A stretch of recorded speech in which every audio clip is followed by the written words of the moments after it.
Welcome to BNEWS Weekly. I'm Phil Gallagher along with BNEWS producer Sydney Bowles, BNEWS reporters Tad Stefanak, Robert Paris and Nick Guerrero, Gretchen Carey with the community calendar, Sydney Bowles sitting in for Peter Brown, and Anthony Matos with sports. Thank you for joining us.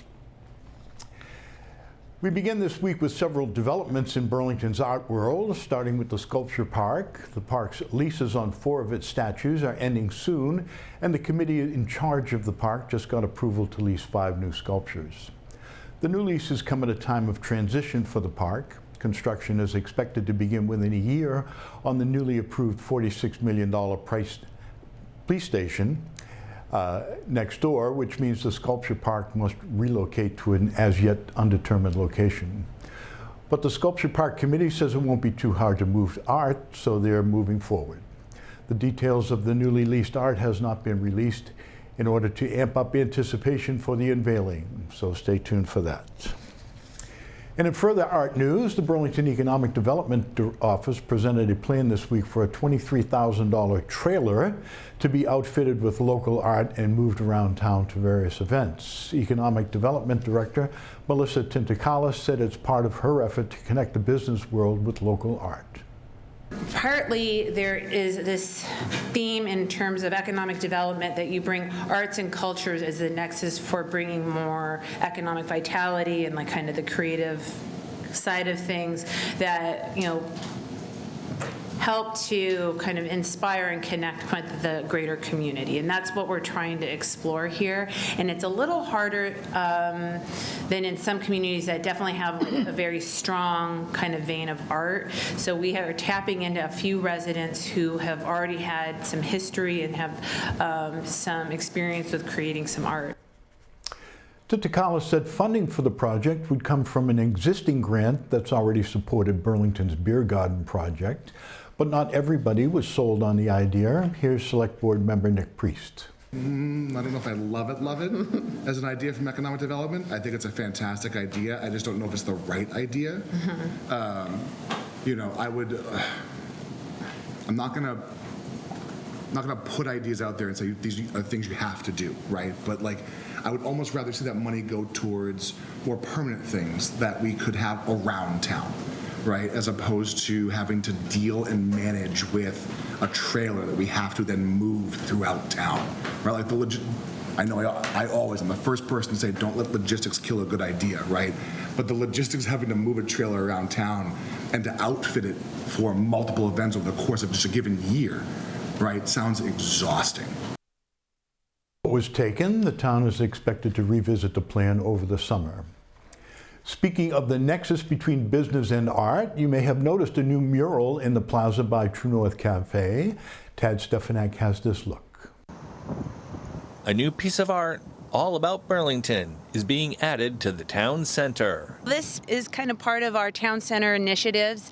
We've been working with the private property owner here to just collaborate on different things to activate our town center, small interventions that we can work together on. And the mural has been just another piece of public art that we've been able to work with him on. So the mural design is by A.J. Smith. So it was a little bit of an unusual process for me where I don't usually answer calls for art, and it was sort of trying out. I don't usually do things on spec, but I've been looking to do more of this type of work, so I figured I'm going to give this a try for a change and put some time and research into coming up with the best sort of solution for what the wall offered. And it's in collaboration with our mural artist who actually paints onto the surface. It's been going good. It's a beautiful day. We projected some of the design last night. You can see here that the outlines were like traced.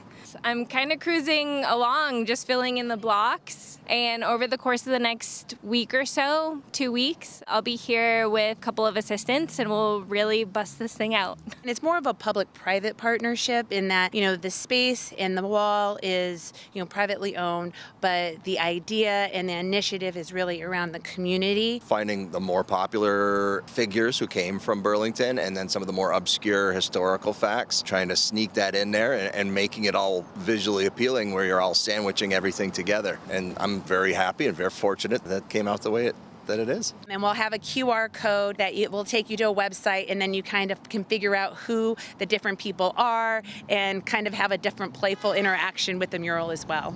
From the new Burlington mural in the town center, I'm BNEWS reporter Tad Stefanak. There's a lot of notable Burlingtonians on the mural, including Stephen Wright, Roderick McKinnon, Nobel Prize winner Amy Poehler, Peter and Kitty Carruthers, Callie Flanagan, Jay Pandolfo, etc. When Massachusetts legalized recreational marijuana back in 2016, Burlington passed zoning and bylaw changes to ban cannabis stores here in the town. But now 2 residents are pushing for Burlington to revisit that decision. Will Seagard is a town resident who operates a licensed marijuana cultivating facility in Fitchburg. He's pushing for zoning changes that would allow up to 2 dispensaries in select areas along Mall Road and Middlesex Turnpike. The zoning changes would require a 2/3 vote in town meeting, and he's been shopping the idea to town meeting members, hoping to earn their support. He faced some questions from the select board on this issue this week, and he focused on the economic benefits to the town. What's the benefit to the town? So the town would be allowed to impose an additional tax rate of up to 3% of all the sales that would happen at that specific store. So right now, Billerica has recreational, Arlington has recreational, Cambridge, Woburn, and I know for a fact last year Billerica made $300,000. They're projecting a little bit more this year, same with Arlington. And so it's not millions of dollars every year, but if you look at it over the course of 20, 30, 50 years, it's tens of millions of dollars. So, and it's money that's all just being left on the table right now by Burlington. And sort of my position on it is that we're not changing accessibility. We're not preventing marijuana from being in Burlington by not allowing a storefront. We're just not allowing legal transactions to happen, and we're actually promoting the black market and unregulated sales. BNews will be digging into the pros and cons on the issue in an upcoming episode of our series BNews In Depth, so stay tuned for that. Speaking of town meeting, you may recall that back in May, the legislative body asked for more information on whether or not to turn the town clerk's position from an elected to an appointed position. Well, the select board has voted to form a committee to investigate the issue and make recommendations. The committee will include 2 select board members, 4 town meeting members, and 1 town resident who has worked the polls at local elections. Anyone interested in being on the committee can send a letter of interest to selectboard@burlington.org by June 21 to be considered for a spot. Appointments are planned for the June 24th select board meeting. And a plan to reinstate municipal aggregation for competitive energy bills is moving forward. Burlington has been approved by the state and is expected to begin offering an alternative to Eversource as early as September or October. Residents on Eversource Basic Plan will get a letter in the mail informing them that they've been opted in the plan, which could save them on their utility bills, and you can opt out with no penalties at any time. The town is also planning to provide informational sessions for seniors and offer additional information in other ways, so keep an eye out for those details.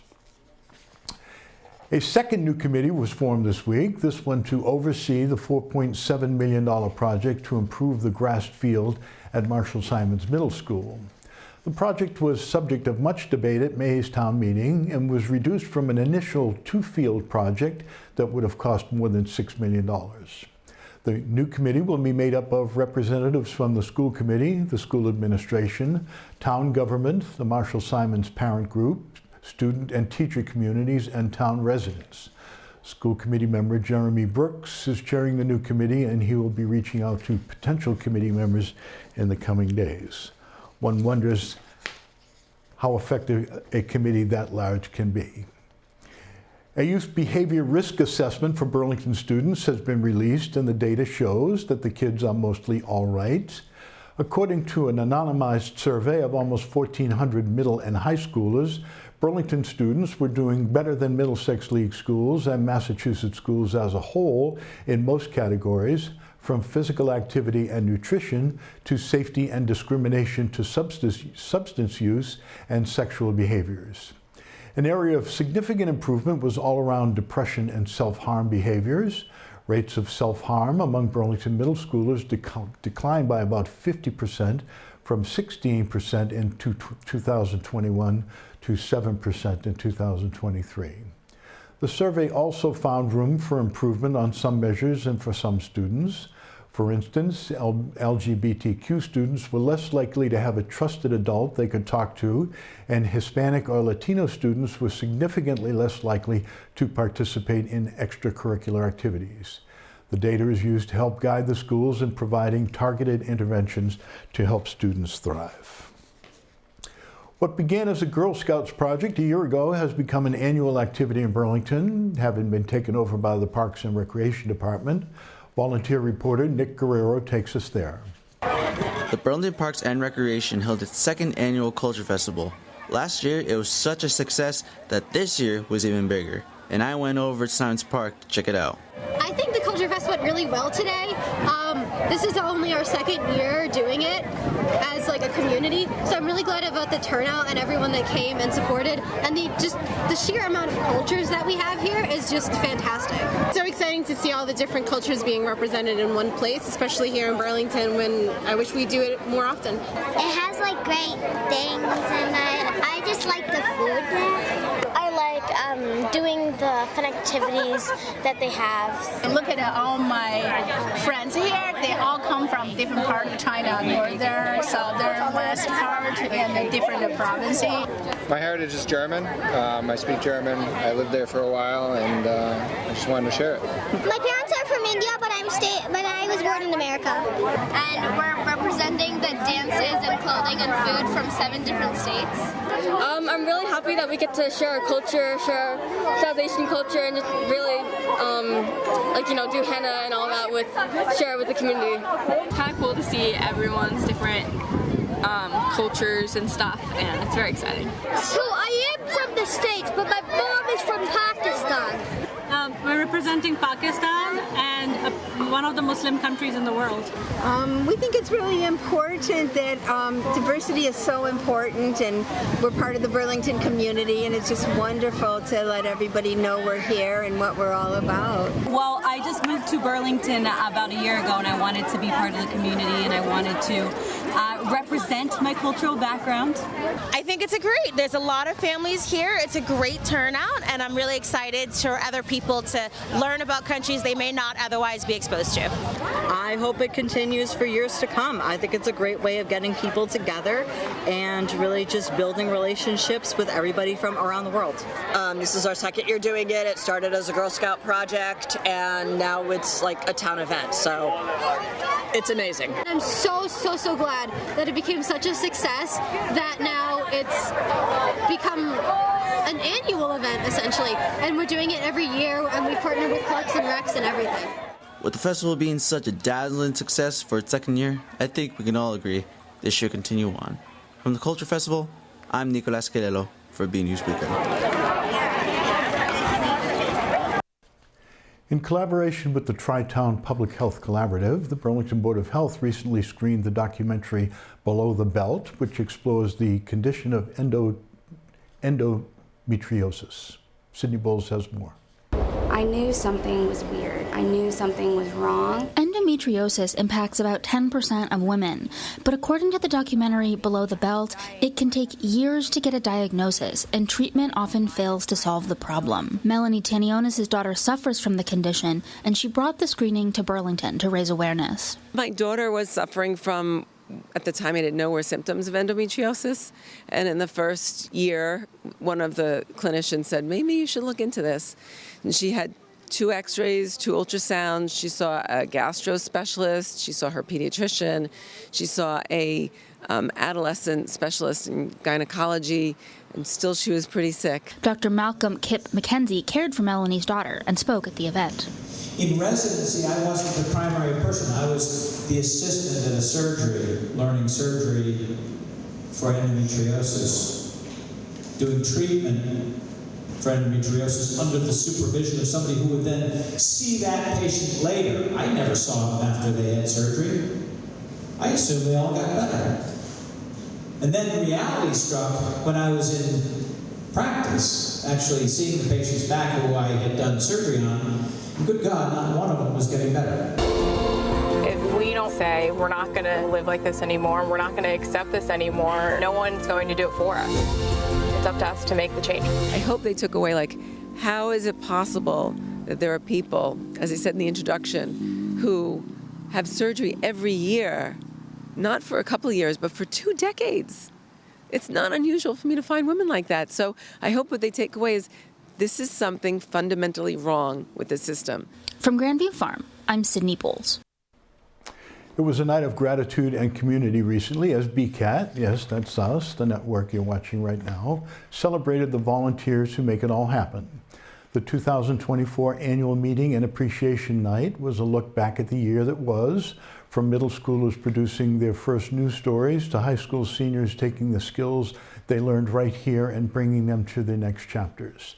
Bill Hayes, who was often on our crew for this show, as he is today, was awarded as Volunteer of the Year, and sports reporter Anthony Matos, who was pursuing sports journalism at Dean College in the fall, earned a special grant for all his hard work. We couldn't make this program, let alone all the other programming here on BCAT, without dedicated volunteers. So once again, thank you to everyone who makes this possible. The Burlington Sculpture Park is unveiling its summer fundraiser, Pigs on Parade, on June 22nd, and BNEWS has received word that 200 tiny pigs are making their way to the party, but they need your help. Sculpture Park Chair Barbara LaRue has this message. Hi, my name is Barbara, and I'm here with a message for Burlington children. I want you to be on the lookout for these little pigs. Pigs, just like this one, have been hidden all over Burlington for you to find. Go to your local park, library, or your favorite place to play and look for one of these little pigs. They squeak. So go out and find a pig and then bring him to the Common on Saturday, June 22nd at 10 a.m. for a giant pig party where he'll get to have a big celebration with all his little piggy friends.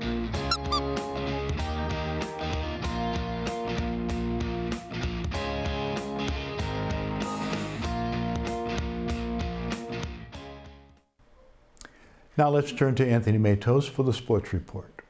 Hey everyone, I'm Anthony Matos. In this weekly sports report, the playoffs continue at Burlington High School. Graduated senior Hope Hannafin is heading off to college to continue her track career. BNEWS sports reporter Robert Paris has more. Look at that, good sign.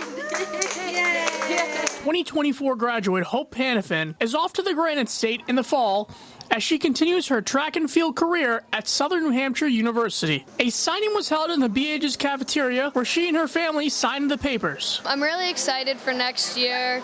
The team, I know some people on it, and they all seem really close and they have a really fun time. Her mother Lori and father David are very proud of her and are looking forward to seeing their daughter succeed in New Hampshire. I am super excited. I know she's going to do awesome, and she's just going to excel there and be better than she already is. She's done a great job. She started running when she was little. She's had a tremendous amount of success. She had a great 4 years here at the high school, and I think we're both a little sad that it's over here, but excited to see what she's going to do next year, and I think it's a great fit for her, and I think she's really going to excel. Coach Jess Nelson has seen the star-studded athlete grow since her freshman year. When she joined our team, we knew that she was going to continue to run somewhere after high school, and I know she had some thoughts of where she wanted to go, and I'm so excited she picked Southern New Hampshire University. I know the coaches. I think that's an amazing program. They do so well, and the extra best part is that she has a previous teammate from Burlington High School that's there now. So I am so excited to go to Southern New Hampshire and watch some meets. Hope has a variety of school records. She has the 3x pole vault team 50-yard relay. She has the 4x1 relay. She has the 600 individual 4x2 relay as well. So many, it's a good problem that I can't remember them all, amongst other accolades like all conference and many other awards that she's received too. I'm going to miss the really tight bond I've had with them because I've been on the same team with them since freshman year, and I've had Jess as my coach since freshman year also, and she's the only coach that I've had all 4 years of high school. Being able to go go out and like go get dinner with the team after and just hanging out like outside of practice and stuff. From the BHS cafeteria, I'm Robert Paris for BNEWS Sports. Boys lacrosse had their season come to a close after an 18-9 loss to 15-seeded Falmouth on June 7th. 6 seniors have departed from the team: Jackson Powers, James Ellis, Liam Welch, Trey DeMori, Mitch DeVoe, and Charlie Andriolo. The girls and boys soccer team held their second year of the alumni games at MSMS on June 9th, with the boys winning 6-3. Thanks for the pick, Coach Dean. As of this taping, we do not know the results of the girls' game. For more Devil action, go to bcattv.org/sports or check out our Twitter page at BNEWS Sports. That's all it's about. I'm Anthony Matos. Back to you guys in the studio. Now for a look at the forecast, and stay tuned for your community calendar with Gretchen Carey. Hello everyone, this is Sydney Bowles filling in for Peter Brown with the weather. We are nearing the longest days of the year as we approach the summer solstice on June 20th, and we're starting to get some of that hot summer weather after what's been a coolish spring. Towards the end of our period here, we'll actually be nearing some record high temperatures for this time of year, so if you haven't already, it might be time to break out that air conditioner. Looking at the Climate Prediction Center's temperature predictions for the next 7 to 10 days, we can see they're calling for us and a large part of the country to have above average temperatures, and we're definitely seeing that in our local forecast. And in our precipitation predictions, the Climate Prediction Center has us near normal here in our area, and as you'll see in our weekly forecast, that does seem to be holding true as well. So it's looking like a hotter but not necessarily wetter next 7 to 10 days. Looking at our next 7 to 10 days of weather coming up, starting at our period on Friday, we're looking at some possible thunderstorms actually, but at least a fair amount of rain, and that rain may continue a bit into Saturday morning. But that's expected to clear up as we move into Sunday, where the models are predicting a mix of sun and clouds, and as we move into the work week, we're seeing that same mix of sun and clouds with maybe a bit more cloud cover on Monday and Tuesday, and that increasingly hot weather as we move further into the week. So get on out there, enjoy the weather, and have a great week. This is Pepper, and you are watching BCAT.